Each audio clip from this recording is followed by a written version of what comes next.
Surprisingly enough, this is one of the most annoying things when it comes to these old cars, whether it's a square body or something else, is the door not shutting all the way. What's even more annoying is how easy it is to fix it. Let me show you. So this is the cause of your problems. This is what's known as your door striker bolt, and this right here will usually have a plastic or a polyurethane bushing on it. Over time, those wear out. I mean, they're plastic, they get a lot of abuse, they're in the sun, and so they break a lot. You can fix that though. And by fix, I mean replace. So this right here is made by Dorman. It's a door striker bolt. It has, as you can see, the polyurethane bushing on there. And that is what makes it so that you don't get your door not closing all the way and then you're having to slam on it or do what I did in the video. I love my truck. Sometimes I just get a little upset. Now, as we know from my last video, it's always easier said than done. Well, really in anything automotive mechanics, to say you're gonna do it is one thing, to actually have to do it is another. So it should be pretty easy, considering that it's just an Allen head to put it on there.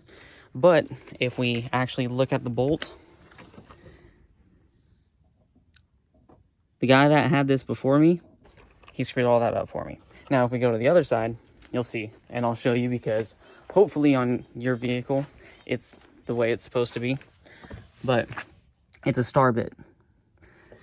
It's a big star bit, but you should be able to get it out. It's the same one that's used for your seatbelt, but I'm gonna have to figure out a way to get that off without breaking anything.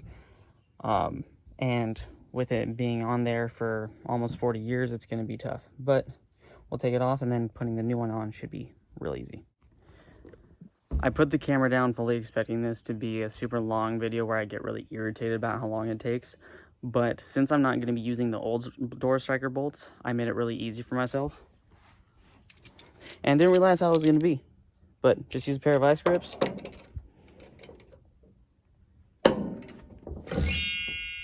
And it loosened up, just like that. Look at that. It's always a good idea, whenever you take a part off, to clean it so that you get a nice seal on there. Also, I found something interesting. So, as a lot of you guys know, these old trucks, they were usually used in fleet services. This truck actually came up from came down from British Columbia, and I knew that it was like a forestry service truck or something. And I wasn't really paying attention to my door jambs because, let's be honest, it's like the last thing you pay attention to. But this right here is a tab that is from BC Coal, which is British Columbia Coal. And I just found that out today. I've had this truck almost 10 years now, and I didn't even know that. The more you know.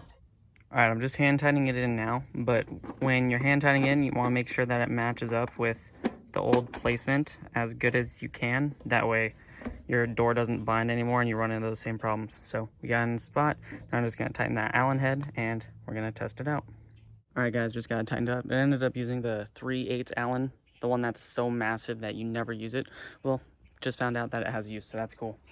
I have yet to test it out because I want to share that experience with you guys. So let's see what happens.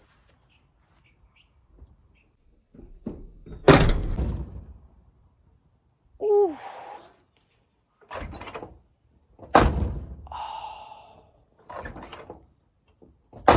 Oh, that's nice. So the piece itself was $10.84 on Amazon. You can get one from LMC Truck, but I don't like how long it takes for them to ship it. So $10.84 on Amazon will save you a bunch of headache and annoyance from your doors not shutting all the way. Guys, this almost turned into a major headache. As I was doing the passenger side, the bolt on the rear, it came loose inside the door jamb. So before I loosened it completely, I ended up grabbing a magnet to hold it together. And then what I did was use a long screwdriver and I put it through the hole until I was able to get the bolt and replace it in there so that it didn't fall in. So if you hear that bolt behind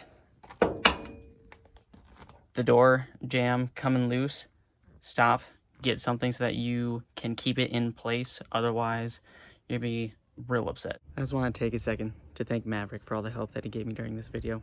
And thank you guys for watching. If you guys have any comments or any questions, go ahead and put them down below.